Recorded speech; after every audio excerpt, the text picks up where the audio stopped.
Nėra žemės traukos Rokui NASA. Nėra žemės traukos Rokui NASA. Nėra žemės traukos Rokui NASA.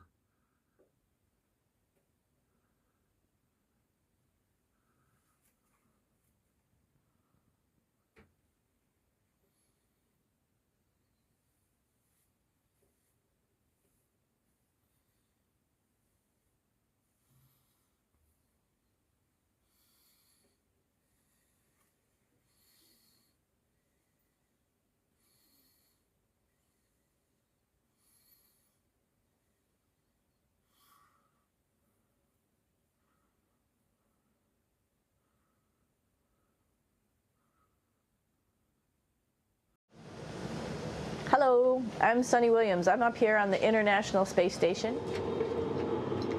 So this is Node 2. This is a really cool module.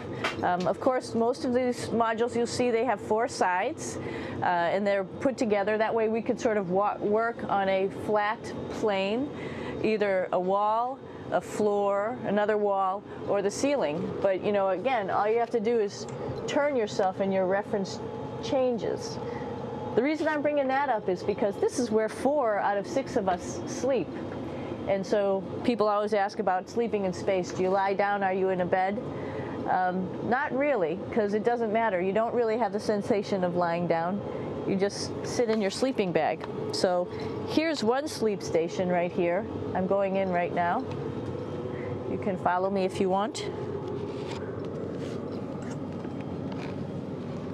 So I'm inside.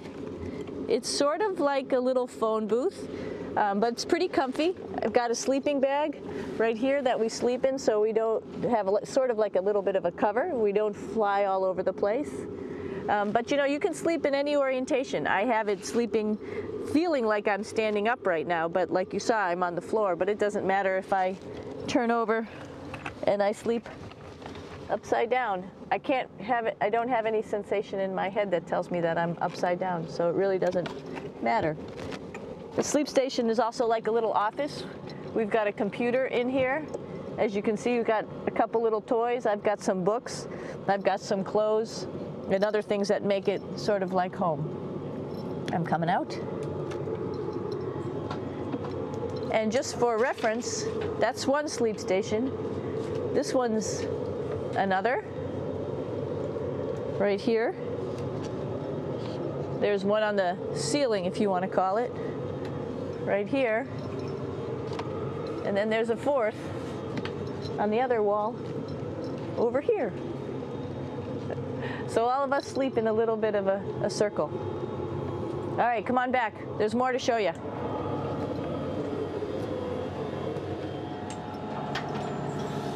I know that there's some questions about how to use the bathroom and how do you actually live in space like normal, like at home. I mentioned real quickly about getting up in the morning and brushing your teeth and washing your face.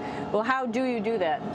Well, here is the bathroom, essentially. You get up in the morning and we have a little kit, and it has all the essential things that you need, like your toothbrush and toothpaste and brush. See how much better the brush makes my hair look? I'm just joking. It still stands up straight. It doesn't matter where you are. It's always going to stand up straight while you're up in space. A lot of people ask about toothbrush and toothpaste. So, luckily enough, toothpaste, you can do it upside right this way, is sticky, and so it sticks to your toothbrush. No problem. Another cool thing is that water sticks to your toothbrush too. If you can see it, I'll have some water come out. The water is pretty neat up in space. It'll stick to your toothbrush and it will make a big bubble, and that's just by surface tension. And then you can drink it. So a lot of people ask about what do you do with the toothpaste after you brush your teeth.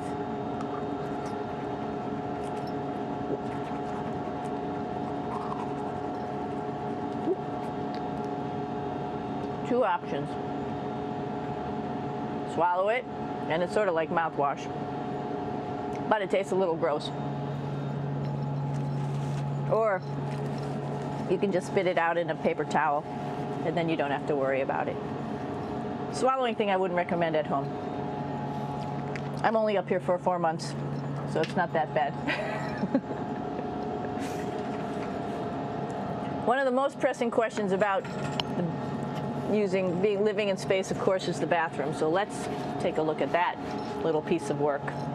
Come on in.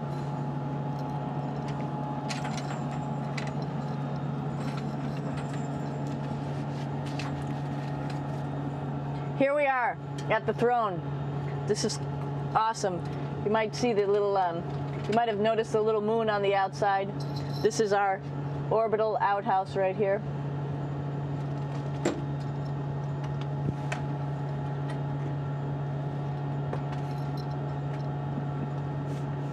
And of course, it serves for two functions. Number two, right here. I'll show you.